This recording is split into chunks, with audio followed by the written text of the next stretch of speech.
Om Shanti. Good morning. 4 दिसंबर 2024 की मुरली का सार है, मीठे बच्चे, सारा मदार याद पर है, याद से ही तुम मीठे बन जाएंगे। इस याद में ही माया की युद्ध चलती है। मीठे बच्चे, सारा मदार याद पर है, याद से ही तुम मीठे बन जाएंगे। इस याद में ही माया की युद्ध चलती है। प्रश्न है, इस ड्रामा में कौन सा राज बहुत विचार करने योग्य है, जिसे तुम बच्चे ही जानते हो? इस ड्रामा में कौन सा राज बहुत विचार करने योग्य है, जिसे तुम बच्चे ही जानते हो?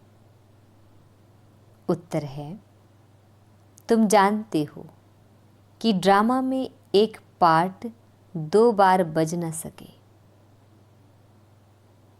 सारी दुनिया में जो भी पार्ट बजता है वह 1-2 से नया।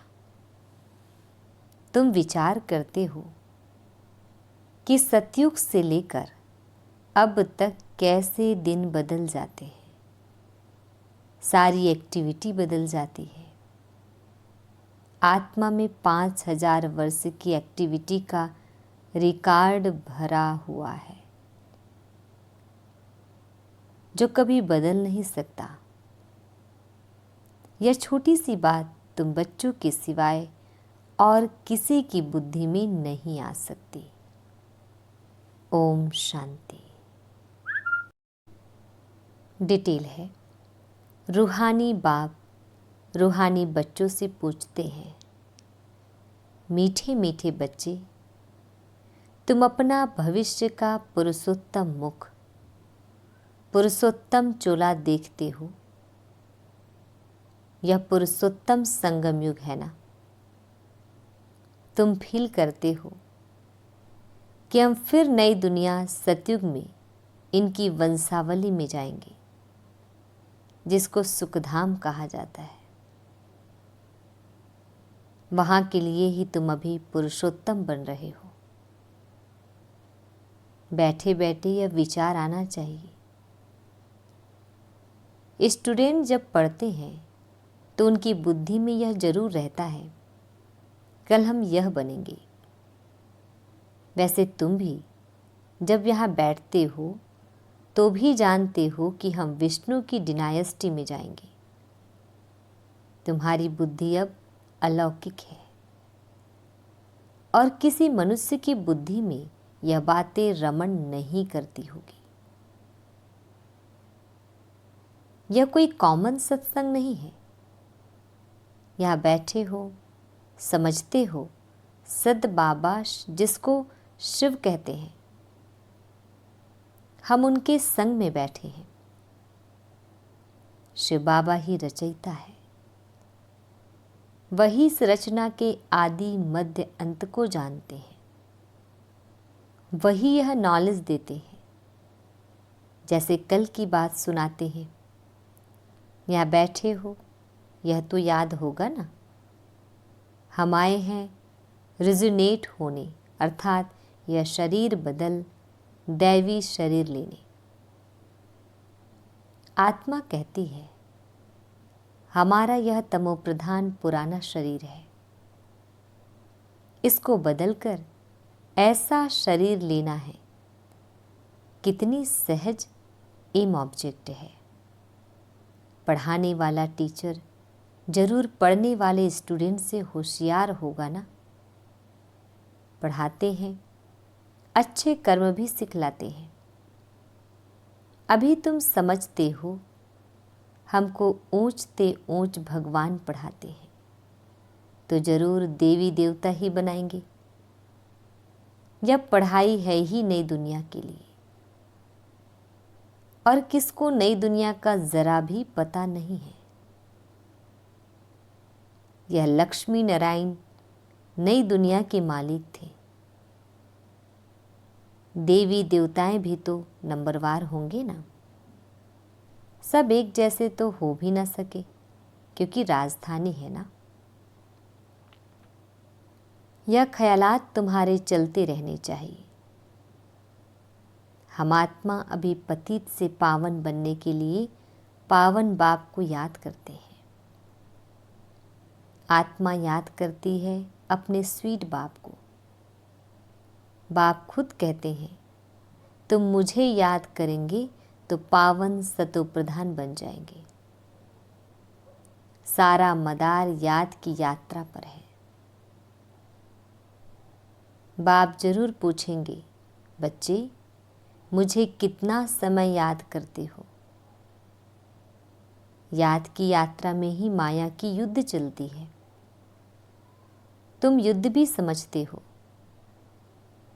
यह यात्रा नहीं परंतु जैसे कि लड़ाई है।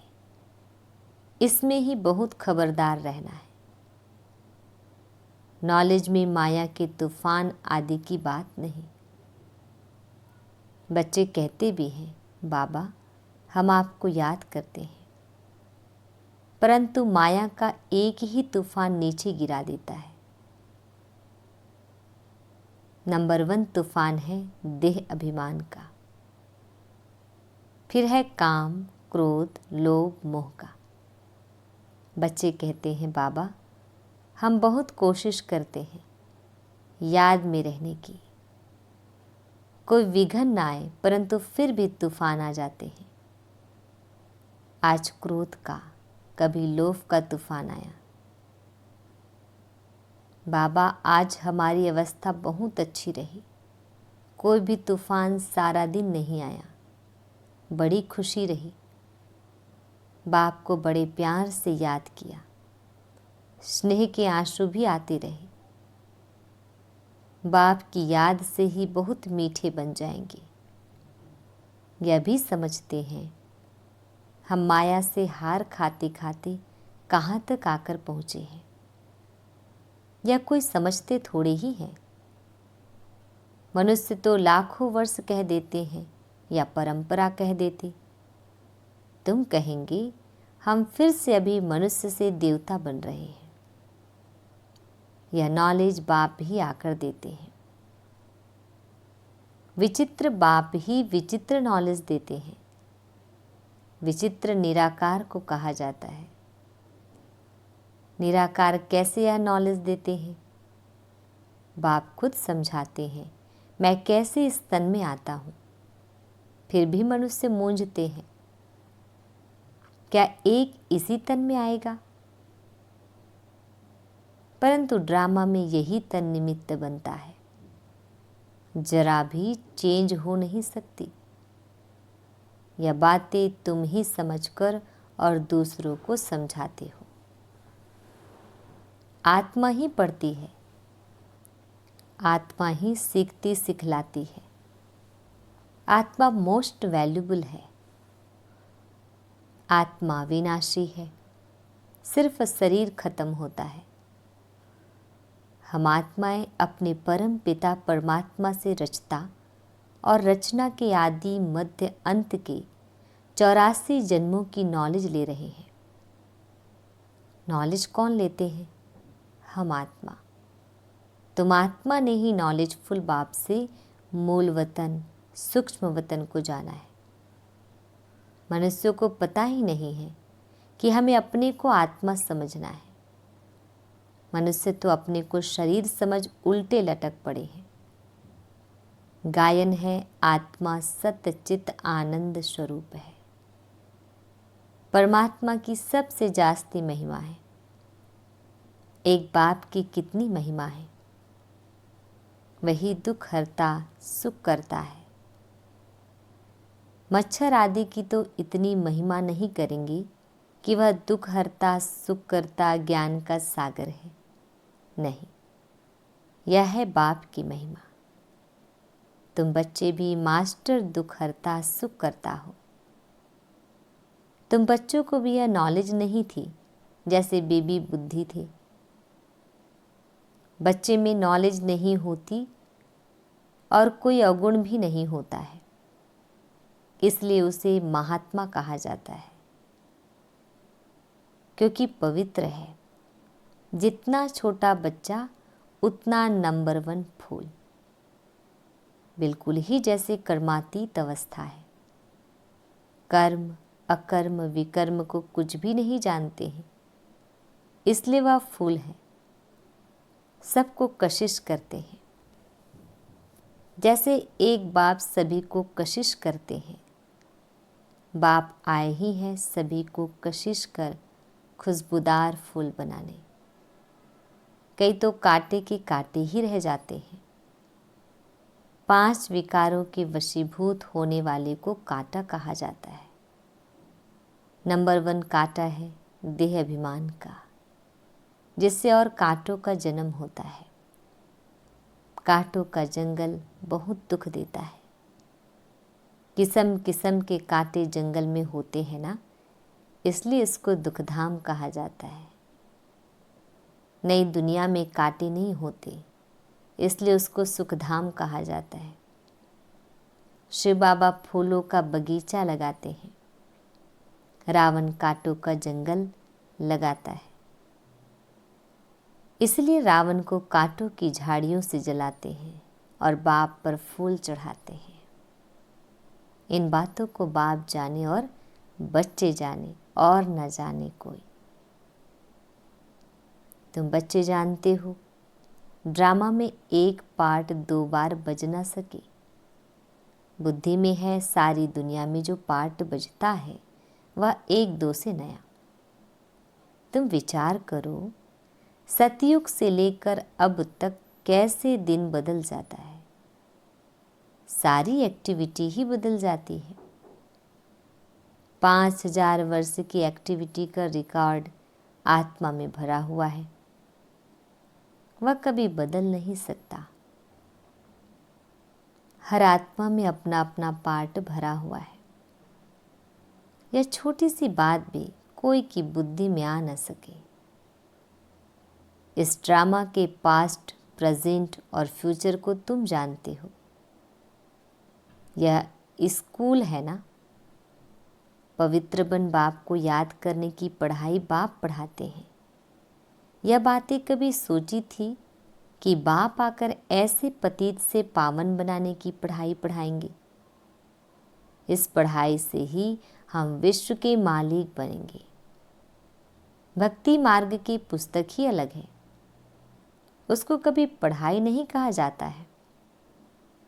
ज्ञान के बिना सद्गति हो भी कैसे। बाप बिना ज्ञान कहाँ से आए जिससे सद्गति हो। सद्गति में जब तुम होंगे तब भक्ति करेंगे, नहीं वहाँ है ही अपार सुख। फिर भक्ति किस लिए करें। यह ज्ञान अभी ही तुम्हें मिलता है। सारा ज्ञान आत्मा में रहता है। आत्मा का कोई धर्म नहीं होता। आत्मा जब शरीर धारण करती है फिर कहते हैं फलाना इस धर्म का है। आत्मा का धर्म क्या है। एक तो आत्मा बिंदी मिसल है और शांत स्वरूप है, शांति धाम में रहती है। अभी बाप समझाते हैं सभी बच्चों का बाप पर हक है। बहुत बच्चे हैं जो और धर्मों में कन्वर्ट हो गए हैं, वह फिर निकलकर अपने असली धर्म में आ जाएंगे। जो देवी देवता धर्म छोड़ दूसरे धर्म में गए हैं, वह सभी पत्ते लौट अपनी जगह पर आ जाएंगे। तुम्हें पहले पहले तो बाप का परिचय देना है। इन बातों में ही सब मुझे हुए हैं। तुम बच्चे समझते हो अभी हमें कौन पढ़ाते हैं। बेहद का बाप। श्री कृष्ण तो देहधारी है। इनको अर्थात ब्रह्मा बाबा को भी दादा कहेंगे। तुम सब भाई भाई हो ना। फिर है मर्तबे के ऊपर। भाई का शरीर कैसा है, बहन का शरीर कैसा है। आत्मा तो एक छोटा सितारा है। इतनी सारी नॉलेज एक छोटे से सितारे में है। सितारा शरीर के बिगर बात भी नहीं कर सकता। सितारे को पार्ट बजाने के लिए इतने ढेर ऑर्गन्स मिले हुए हैं। तुम सितारों की दुनिया ही अलग है। आत्मा यहाँ आकर फिर शरीर धारण करती है। शरीर छोटा बड़ा होता है। आत्मा ही अपने बाप को याद करती है, वह भी जब तक शरीर में है। घर में आत्मा बाप को याद करेगी? नहीं, वहाँ कुछ भी मालूम नहीं पड़ता हम कहाँ हैं। आत्मा और परमात्मा दोनों जब शरीर में हैं, तब आत्माओं और परमात्मा का मेला कहा जाता है। गायन भी है, आत्मा और परमात्मा अलग रहे बहुकाल, सुंदर मेला कर दिया जब सदगुरु मिला दलाल। कितना समय अलग रहे? याद आता है कितना समय अलग रहे? सेकंड सेकंड पास होते 5000 वर्ष बीत गए। फिर 1 नंबर से शुरू करना है, एक्यूरेट हिसाब है। अभी तुमसे कोई पूछे इसने कब जन्म लिया था, तो तुम एक्यूरेट बता सकते हो। श्री कृष्ण ही पहले नंबर में जन्म लेता है। शिव का तो कुछ भी मिनट सेकंड नहीं निकाल सकते। श्री कृष्ण के लिए तिथि, तारीख, मिनट, सेकंड निकाल सकते हो। मनुष्यों की घड़ी में फर्क पड़ सकता है। शिव बाबा के अवतरण में तो बिल्कुल फर्क नहीं पड़ सकता। पता ही नहीं पड़ता कब आया। ऐसे भी नहीं साक्षात्कार हुआ तब आया, नहीं, अंदाज लगा सकते हैं। मिनट सेकंड का हिसाब नहीं बता सकते। उनका अवतरण भी अलौकिक है। वह आते ही है बेहद की रात के समय। बाकी और भी जो अवतरण आदि होते हैं उनका पता पड़ता है। आत्मा शरीर में प्रवेश करती है, छोटा चोला पहनती है, फिर धीरे धीरे बड़ा होता है। शरीर के साथ आत्मा बाहर आती है। इन सभी बातों को विचार सागर मंथन कर फिर औरों को समझाना होता है। कितने ढेर मनुष्य हैं, एक न मिले दूसरे से। कितना बड़ा मांडवा है, जैसे बड़ा हॉल है जिसमें बेहद का नाटक चलता है। तुम बच्चे यहाँ आते हो नर से नारायण बनने के लिए। बाप जो नई सृष्टि रचते हैं उसमें ऊंच पद लेने के लिए। बाकी ये जो पुरानी दुनिया है वह तो विनाश होनी है। बाबा द्वारा नई दुनिया की स्थापना हो रही है। बाबा को फिर पालना भी करनी है। जरूर जब यह शरीर छोड़े तब फिर सतयुग में नया शरीर लेकर पालना करे। उसके पहले इस पुरानी दुनिया का विनाश भी होना है। भंभोर को आग लगेगी, पीछे यह भारत ही रहेगा, बाकी तो खलास हो जाएंगे। भारत में भी थोड़े बचेंगे। तुम अब मेहनत कर रहे हो कि विनाश के बाद फिर सजाएं ना खाएं। अगर विक्रम विनाश नहीं होंगे तो सजाएं भी खाएंगे और पद भी नहीं मिलेगा। तुमसे जब कोई पूछते हैं तुम किसके पास जाते हो, तो बोलो शिव बाबा के पास, जो ब्रह्मा के तन में आया हुआ है। यह ब्रह्मा कोई शिव नहीं है। जितना बाप को जानेंगे तो बाप के साथ प्यार भी रहेगा। बाबा कहते हैं बच्चे, तुम और कोई को प्यार नहीं करो, और संग प्यार तोड़ एक संग जोड़ो। जैसे आशिक मासूक होते हैं ना, यह भी ऐसे है। 108 सच्चे आशिक बनते हैं, उसमें भी 8 सच्चे सच्चे बनते हैं। 8 की भी माला होती है ना, 9 रतन गाए हुए हैं, 8 दाने, 9वां बाबा।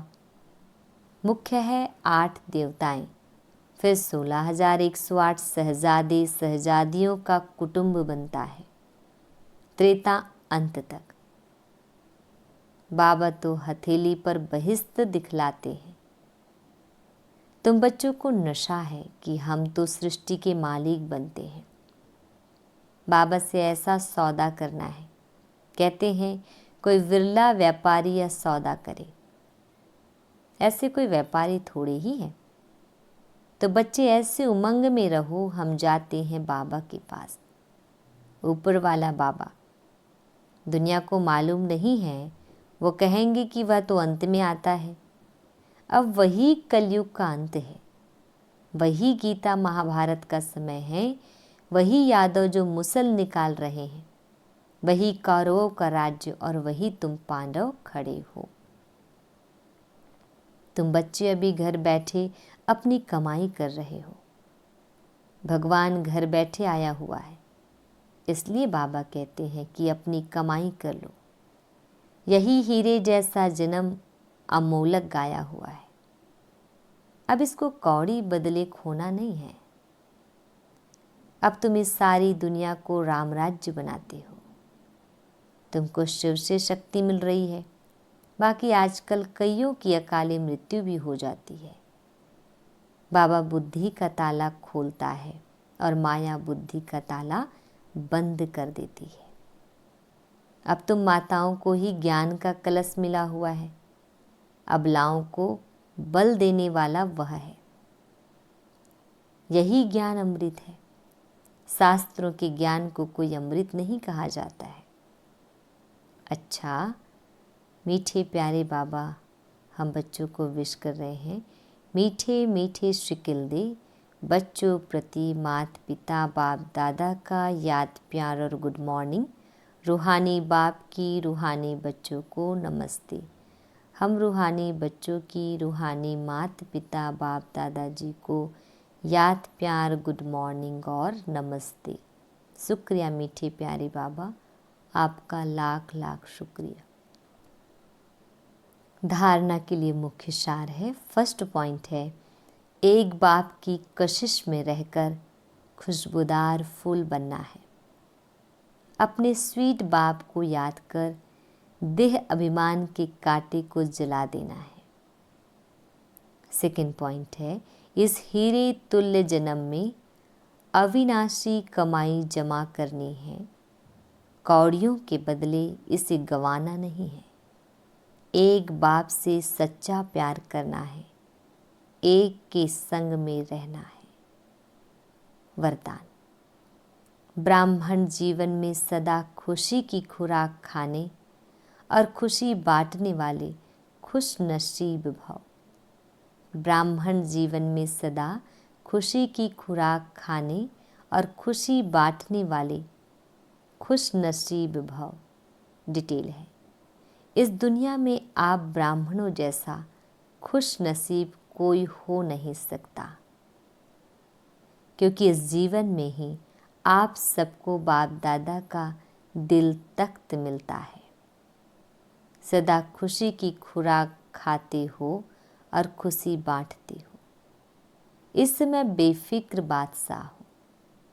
ऐसी बेफिक्र जीवन सारे कल्प में और किसी भी युग में नहीं है।